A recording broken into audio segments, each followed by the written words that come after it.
My name is Angel Bella and I'm here to talk about section 3 of the contemporary piece Adore You. So let's begin. So let's start with my entrance. My entrance isn't at the beginning. I start in the wing and then I enter and I perform with Lacey, who is besides me in the diagonal line. We perform Jasmine Salter's choreography as Daniela went through a process of collaboration, allowing the dancers to have their own individuality. So we all created a solo based on laughter and then we taught it to one another, and Daniela decided which one communicated love in the retrospect aligning with the music, and that ends up being Jasmine's for us. We were all put into groups. I was put into a partnership with Lacey, so whatever Lacey did really in the dance, I did in this section. And we all performed different material, but it all aligned and it worked out brilliantly. So, because we were doing Jasmine's choreography, we had to collaborate very much with Jasmine and with Daniela, knowing how this choreography goes with the music, but also knowing what this choreography is. Jasmine was a big help. We worked very well together, and it was just a whole big process of teamwork, allowing us to get that end result that did look unified.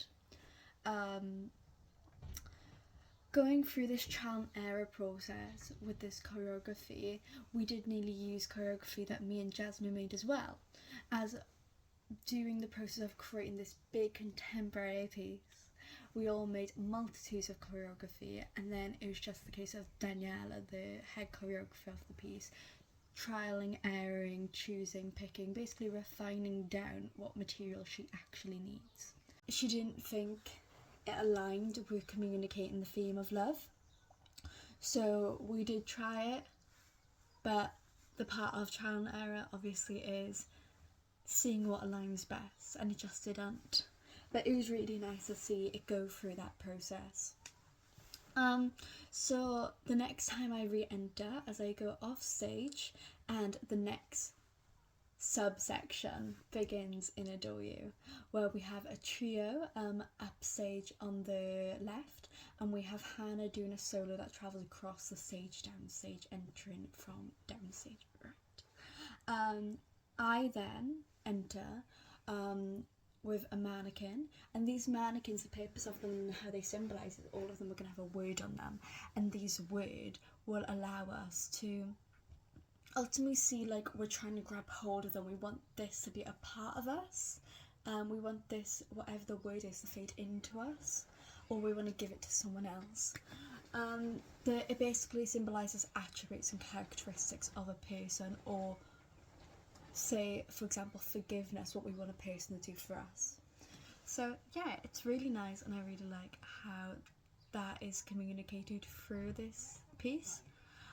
So we go into a diagonal line, and some of us bring a mannequin on, and then we all try and pass them to Tanisha as quickly as possible, symbolising we want to give Tanisha all this, we want to give her these love, we want to give her these attributes and all these characteristics. I feel it's really important to understand what we are actually doing, otherwise how can we perform it?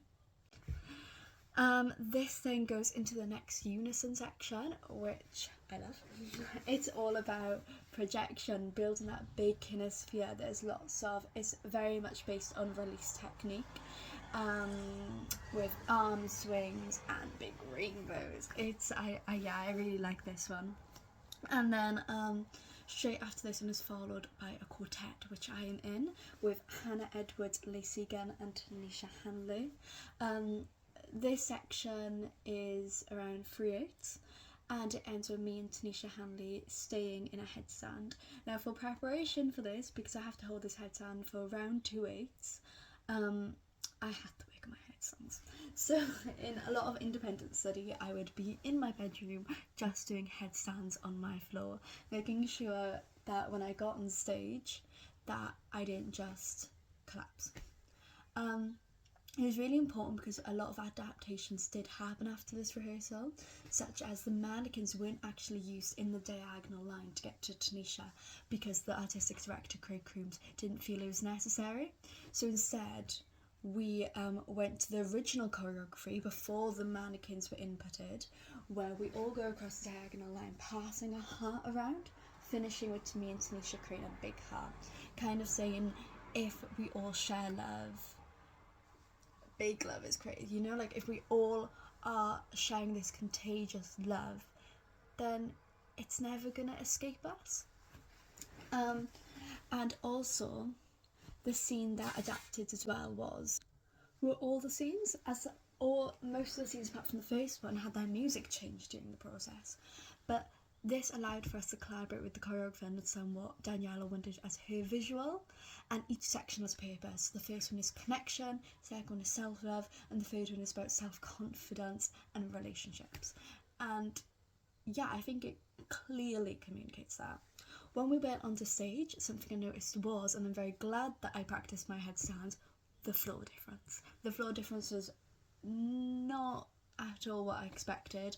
In the theatre, it is much softer and not as bumpy. The theatre floor felt uneven and very hard to work with, especially, but hard anyway.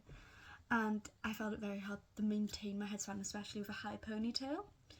But ultimately, with all the independent practices, it all worked out. So yeah, that is my analysis on section 3, Adore You. I hope you enjoyed.